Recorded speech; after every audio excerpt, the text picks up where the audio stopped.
Public তাড়া করে মারবে না, এমন জামা কাপড় খুলে পালাবেন, কুণালকে রীতিমতো হুঁশিয়ারি দিলীপের।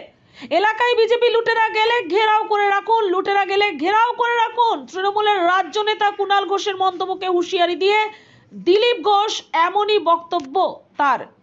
আমরা শুনে নেব সেই বক্তব্য। দিলীপ ঘোষের দম তাহলে ঘেরাও করুক না কুণাল ঘোষ, তার চামচা বেলচা আছে, আসুক আমার সামনে। এইসব গল্প বাদ দিন, পাবলিক তাড়া করে মারবে না, জামা কাপড় খুলে নেবে। ভেবে চিন্তে কথা বলেন যেন, সে দিন পাল্টে গেছে।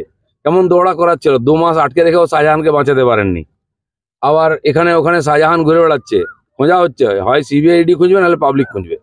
একটা জিনিস, এই যে মুখ্য হঠাৎ করে মধ্যরাত্রে গ্রামে এসছে, সেখানে মহিলারা বহিরাগতদের দেখে যা করা সেটাই করেছে। এটা কি মনে হয় তারপরে কি হয়েছিল শাহজাহানকে জিজ্ঞেস করুন, এরকমই তো করেছিল। মধ্যরাত্রে হোক আর শেষ রাত্রে হোক, যখন দরকার হবে চোরেদের বাড়িতে ইডি সিবিআই যাবে, এনআইএ যাবে।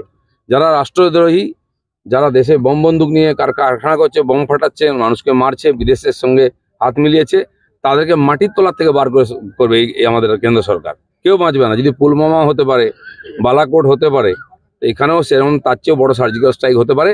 যাদেরকে উনি পুষেছেন, বানিয়েছেন, এইসব ডাকাতদেরকে বুঝিয়ে দিন, এক একটা বার করে করে তাদেরকে সাজা দেওয়া হবে। এদিন সকালে দুর্গাপুর ফুলজোড়ের আগুয়ান মাঠে প্রাতঃভ্রমণ করেন দুর্গাপুর পশ্চিমের বিজেপির বিধায়ক লক্ষণ ঘুরুইকে সঙ্গে নিয়ে বর্তমান দুর্গাপুর বিজেপির প্রার্থী দিলীপ ঘোষ। তিনি কি বললেন আমরা সরাসরি শুনে নেব। পার্থবাবু যখন জেলে গেলেন, কোথায় এজেন্সি ছিল? কেষ্ট, মানিকবাবু, এরা রাত্রেবেলা ঘুমিয়ে ঘুমিয়ে এজেন্সির ভয় দেখছে, কারণ সবাই হচ্ছে আমার বাড়িতে আসবে, কারণ মাল এত রেখেছে বাড়িতে, লুকোবার জায়গা নেই। আর সব খবরে হাত দিলেই বান্ডিল বান্ডিল বেরোচ্ছে। আপনি দেখুন, কেউ বাঁচবে না। যারা তড়পাচ্ছিল না, ভোট দিতে পারবে না, অনেকে ভেতরেই থাকতে হবে। মেদিনীপুরে যেদিন সাংসদ ছিলেন, কালকে অভিষেক ব্যানার্জি ঘাটালে গেছিল, ঘাটাল মাস্টার প্ল্যান নিয়ে আবার প্রতিশ্রুতি দেওয়া হচ্ছে। 12 বছর কি করেছেন এটা আগে বলুন। কেন্দ্র সরকার 60% দিতে চেয়েছে, তার চেয়ে বেশি দিতে চেয়েছে। আপনি 40% টাকা দেবেন না? দুবার ওখানে আপনাদের এমপিকে জিতিয়েছে, 1 ইঞ্চি কাজ হয়নি। কেন হয়নি? আর কেন্দ্র সরকার এখানে হাইওয়ে, রাস্তাঘাট, এয়ারপোর্ট সব বানিয়ে দিচ্ছে। আপনারা একটা কিছু তো করুন, খালি প্রতিশ্রুতি।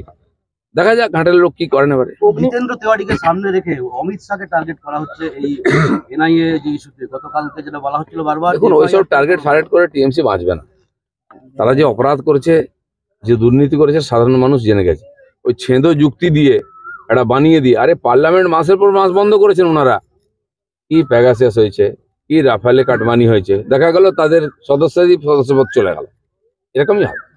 ঠাকুরনগর কি বলবেন? অবশ্য ওদের পারিবারিক ব্যাপার, এবার আমার কিছু বলার নেই, তারা মিটিয়ে নেবেন তাদের ব্যাপার। বিজেপির বিরুদ্ধে গণপ্রতিরোধের ডাক দিয়েছে তৃণমূল। ডাকই দেবে, কেউ প্রতিরোধে বেরোবে না। বেরোচ্ছে, এত ধরে নিয়ে যাচ্ছে, তুলে মুরগি বাচ্চার মতো নিয়ে যাচ্ছে এক একটাকে। ওই 2-4টা মহিলাকে সামনে করে দিয়েছেন, তো যখন ফোর্স যাবে সব বুঝে যাবে। অগ্নিমিত্রা পাল, তো কোথাও কি পুরনো কর্মীরা বসে গেছেন? আমি জানি না কোন পুরনো কর্মী আছে, ওখানকার সমস্ত কর্মীরাই কাজ করেছেন, আছেন। উনি নতুন গেছেন, হয়তো পরিচয় নেই ওনার সঙ্গে সবার। উনি ঘুরলেই সবার সঙ্গে পরিচয় হয়ে যাবে, সবাই কাজ করবে। উনি তো ওখানে কাজ করেননি, ওনার পরিচিতি কম আছে। আমি যেমন গ্রামে গ্রামে ঘুরছি, ঘুরে ঘুরে কর্মীদের সঙ্গে দেখা করতে হয়তো, তারা কাজ করছেন, তারা আমার কাছে আসবেন না, আমাকে তার কাছে যেতে হবে। তো উনি শুরু করেছেন, ভোট দেরি আছে, আমার মনে হয় উনি ঠিক কভার করে নেবেন। দাদা, সংখ্যালঘু ভোট নিয়ে বিজেপি চিন্তিত, কি বলবেন? আপনার বিজেপির সংখ্যালঘু ভোট নিয়ে চিন্তিত নয়, সংখ্যালঘুদের নিয়ে চিন্তিত। তাদের ভোট নিয়ে তাদের গরিব করে রাখা হয়েছে, তাদের ক্রিমিনাল করে রাখা হয়েছে, তাদের বাচ্চাদের স্টাইপেন্ডের টাকা লুট করা হচ্ছে। নরেন্দ্র মোদী যে টাকা পাঠাচ্ছে উন্নয়নে লুট হয়ে যাচ্ছে, এটা আমাদের চিন্তা। গরিব সংখ্যালঘুদের গরিব করে রেখে ভোট নেওয়া হচ্ছে, তাদেরকে তাদের গণতান্ত্রিক সাথ দেওয়া হয় না। কিছু দালাল নেতা আছে শাহজাহানের মতো, তারা তাদের পরিচালনা করে, তারা বিজেপির সঙ্গে যুক্ত হতে চাইছেন। এবারে লোকসভা থেকে সেটা দেখতে পাবেন।